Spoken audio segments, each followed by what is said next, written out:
One of the most important things to consider at the beginning of your journey as a brand is the foundation of your business.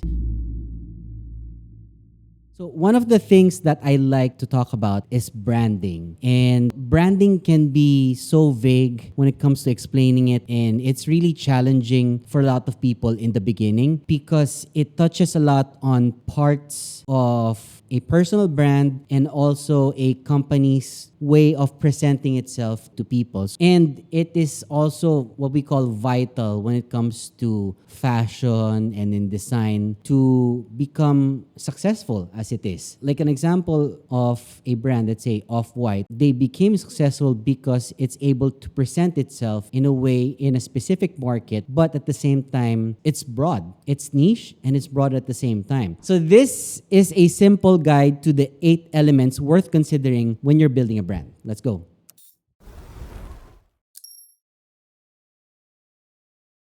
We're going to separate the 8 elements into 2 things. One, which is internal. So external is something when it comes to internal branding as the aspects that are determined within the scope of your company. And then there's external, which is external branding that refers to the parts you want to showcase to the world or what the world actually sees. So let's focus first on the internal, and there are about 6 important factors in that. So let's go ahead and work on those 6 elements. First things first, it's about your brand story. Every brand has a story to tell. There's 2 things. Number 1, real person stories. If you're a personal brand, you want to tell your real story to the world. The history, the background of the person, such as, for example, the founder. For example, for brands that are named after the creator themselves, like Steve Madden, for example, the shoe brand, for example. So it gives the history of the person, example, the brand's founder himself, Steve Madden, and it creates an emotional connection between the consumers and the company.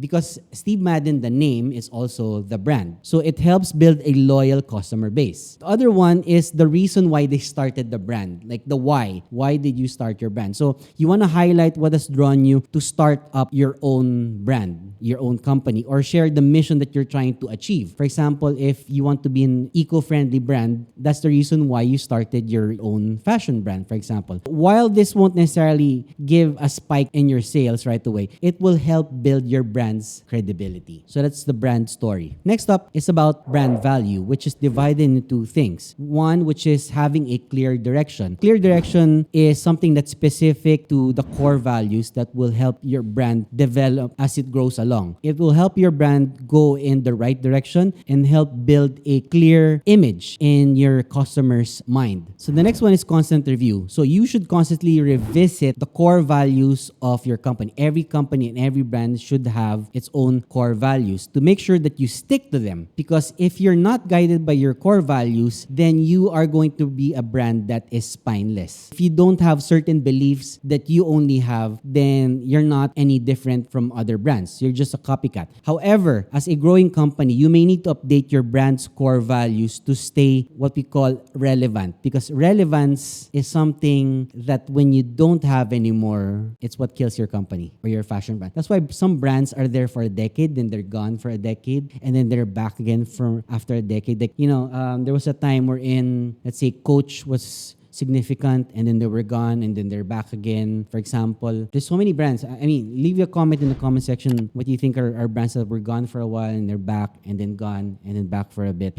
Those are examples for you to look at. So that's brand value. So it's divided into clear direction and constant review so that you become always relevant. Next one is unique selling point, or what we call USP. I sometimes call it unique selling proposition, but let's stick to unique selling point so that it's something that will stick to you. Number 1, you want to differentiate yourself from the rest of the pack. So know what makes you different from your competitors. And so that customers have the idea to come to you specifically for a specific product or service. Like if you're a bag company, you only do bags. You don't do shirts or you don't do pants. It just doesn't make sense if you make bags and then you sell pants. Just imagine if Levi started making backpacks more than they sell, denim pants or denim jackets. It'd be weird, right? Like from time to time, they would have some bags, but it's not there. You won't see in front of the store in the mannequin, right? You'll see a denim jacket or the denim jeans. Like for example, Herschel, give them an example. They're not gonna make t-shirts outside and post it on their door, but you will see all their backpacks. So learn how to differentiate yourself and stick to that. Next one is keeping yourself on track on what makes you unique or your USP. When you identify your USP, you can help clarify what should you be focusing on when you develop new products. So when you develop, for example, new types of pants, there are so many different types of pants. On top of my head, there's regular cut jeans, there are loose fit pants, there's carpenter pants, there's cargo pants, there's slim fit, there's crop pants, there's skinny jeans, and then from the types of pants, there's the regular jeans. When there's distress, there are jeans that have distress and there are jeans that don't have distress. Some people like to buy regular jeans and then some people want their jeans to be distressed. So you can be a company that makes just distressed pants and that's gonna make you unique. Identify what makes you unique as a brand. So that's USP. Next one, we're still on internal, which is going to be your brand point of view. Number one, you need to have a voice. If you have a brand, you need to have a voice. Why? Because when you share an attitude or point of view on your current culture or specific incidents of the brand that doesn't relate to your business, it can directly make your brand more relatable to customers. If you have a voice, it means that it resonates to people. It's like your brand is talking to people. When it talks to people, the people will communicate back to you. And with that, now you have your core or niche type of customers that actually buy from you based on your voice that gives out. Next one is when you have the voice, you have to have what we call a clear standpoint, where you stand in your beliefs. Be careful about how you deliver your message and make sure that these points of views are reflected in your staff, your manpower, or your spokesperson, and in your social media. So when it comes out on your content, it's something that actually speaks for you on your behalf. So that's your brand point of view. So let's go to the next one, which is brand positioning. And with that, I'm going to need a chart. So with that, I'm going to explain to you what a perceptual map is. Okay? It's just a simple chart, guys. So let's start off with a simple cross here. So you have here on top your high price. And here is your low price. So you want to determine if your product is high priced or low priced or somewhere in between. And then this is what we call in terms of quality, low quality. And on the other side, of course, is high quality. As you can see, my writing is very high quality. Here, you want to define yourself where you want to put your brand. For example, it doesn't matter really where you want to be put because you can go low quality and low price. That's your fast fashion brand. Or you could be a high fashion brand and very limited to like, let's say, 300 customers, like an Hermes bag, for example, like a Birkin would be priced somewhat here. And then you have your, perhaps, for example, your Louis Vuitton, and then this is where your Coach would probably be in. Depends.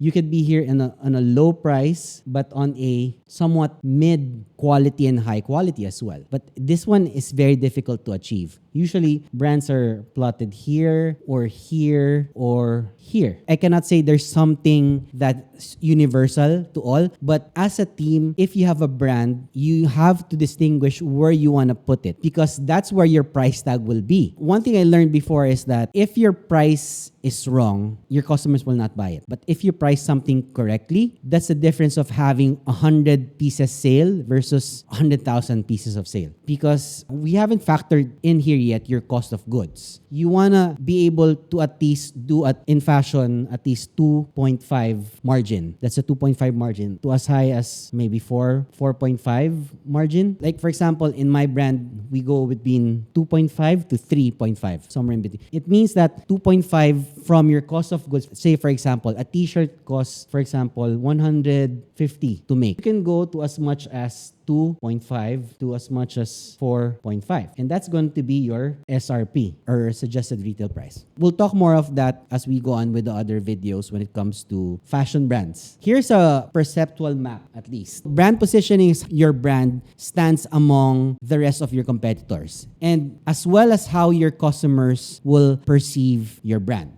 So it's really, really important where you stand. When I said before, you have to have a clear standpoint. So this is where you stand. If you're standing here, you can play around here, or you can play around here. Or else, if you're here and then you move here, it's going to be the death of your brand, and vice versa. Imagine if you're a low quality brand and then you price it somewhere here. People are going to bash you for the quality of products that you put out. Imagine having your shirts done by Gildan and then you're selling your products for 5,000 pesos. That would be an outrage. I don't want to say the brand, but yeah, you know what I'm talking about. The next one is you want to affect decisions, how people make their decisions. How you position your brand may affect its pricing structure, the type of stores that hold your products. I mean, there are stores that stock products. It's called stockists, and we'll talk about those in later episodes. And the marketing decisions that you make. Have you seen a Mercedes commercial done on a noontime show, but you'll see a Toyota Vios on a noontime show? It makes sense to have that. Or, let's just say Tide. Okay? Tide. You won't have Tide commercial on an auto review show because you'll have more about cars and anything related to that instead. You will see that though on a noontime show. Knowing that will affect decisions of people. Imagine if Mercedes-Benz put their commercial on a noontime show. That would be awful for the brand. So it will affect decisions of people. So know where you want to affect decisions. So that's brand positioning. It's very important where you put yourselves, or the people who are supposed to buy from you will get confused. So that's brand positioning. And the last one of the internal factors would be identifying your target customers. Now, this is my favorite. You want to decide who to sell it to. One of the most important things to consider at the beginning of your journey as a brand is the foundation of your business. So you want to decide who you want to sell it to. It's not being picky of who buys your product. It's just defining who you think are your target buyers. What I do, I draw 10 types of customers that will come up to my store, whether it be online or a physical store. What type of people going to my store? Is it a hipster? Is it someone that's late after the trends are, the safe people that don't buy into trends, or the early adopters, or the next to the early adopters, or someone that goes to office? You have a description of the 10 types of customers that you think will come into your store and buy your products and actually wear them. Next one is being able to study your customers. Now, this is what I've done a lot, and I used to do this a lot when I used to go out to the mall. Well, before the pandemic happened, I used to hang out in the mall every Tuesdays between 2 p.m. to about 8 p.m. And what I do is I just sit down on a bench in front of stores that had high foot traffic and see what products these people actually buy. It's not stalking them and such, but it's studying and researching your customers' spending habits or their lifestyles. And it actually depends on the mall that you go to. It's the difference between going to a high-end mall to a low-end mall, and what they like, dislike, and what they actually need. Understanding these will make it easier to making products that are going to be a lot irresistible to your target customers. Elements to building your brand, which is external factors. This is something that people really see out there, your target customers or your customers. The first one is about visual identity, what the customers perceive. Number one, you want to create what we call a remarkable experience all throughout. It's a bold visual identity that makes you more recognizable to your customers and helps complete their shopping experience. There's a certain competition that when you go to a physical store, for example, your store is, let's say, 100 square meters. So there's a competition wherein a customer needs to spend at least 5 minutes browsing around your store before they go out. If a customer on 100 square meter space spends only a minute inside the store browsing, then it's either your store is empty or not interesting enough. And that's why big stores, like for example, let's say Zara or Uniqlo, fast fashion stores, customers spend at least 15 to as much as 45 minutes in a store looking at products that are specific for them. And they would spend time also to fit them in stores. Stores like people who fit their products. It's because they spend more time trying to see which one's perfect for them. Because it's just a matter of deciding between a medium or a large shirt for you when you pick a product for yourself. It's that creating that remarkable experience when you are in a store. Like for example, part of that is customer service. Like someone assists you. Like, you're in the fitting room and you decide that 31 pants does not fit you. So you ask the customer service person to give you a size 32. Really, really fast. So that's it. Be able to create a remarkable experience. The next one is to reflect your style. Your visual identity includes, number one, of course, your logo, your typography, the brand colors that you have, the packaging, the uniform of your personnel, and every other visual aspect of your brand. Why? Because it presents the story and the values of your brand. Just imagine if you're presenting Levi's, for example, in a store, and you wear something that's not even denim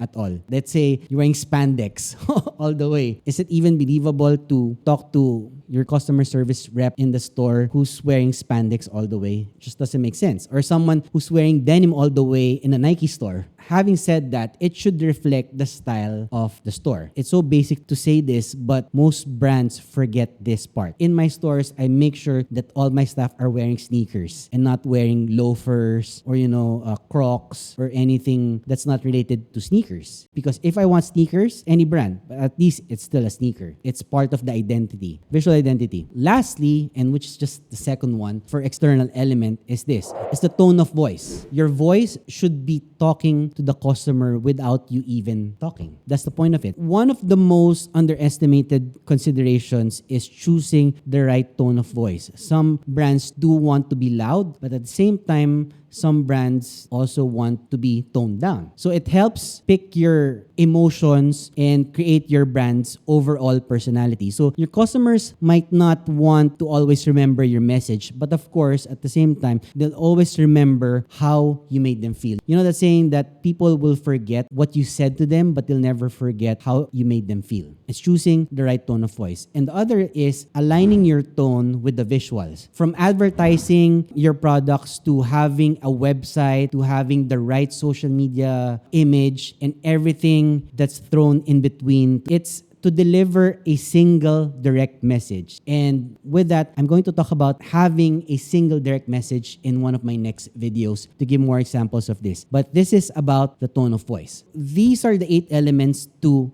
building your own brand. And with that, here is the question of the day. So the question of the day is, of all the elements in building your brand, which one do you think is your brand's number one strength? Let me know in the comment section down below.